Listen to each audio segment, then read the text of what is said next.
Hi guys, मैंने big amount एक जगह पे छुपा दी है घर से बाहर, और मेरे भाई ने वो बिग अमाउंट, बिगेस्ट अमाउंट वो उसने ढूंढनी है। अगर वो ढूंढ ले 15 मिनट के अंदर, वो अमाउंट, वो दौलत, वो पैसे, वो उसके हो जाएंगे। Let's start. अब मेरा भाई ढूंढेगा। तो गाइस अभी ये पत्थर है, इसके नीचे देख रहा हूँ, चलें।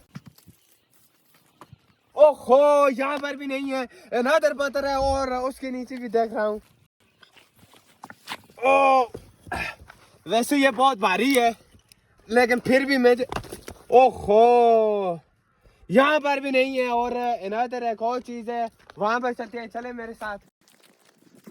सो गाइस, यहाँ पे मुझे एक गार मिला है और मैं उसके अंदर भी देखता हूँ, शायद क्या हो जाए पैसे।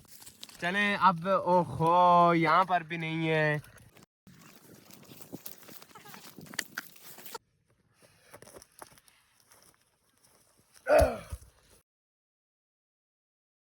टाइम खत्म। ये देखो, आपका यहाँ पे ये टाइम हो गया है, खत्म हो चुका है यहाँ पे।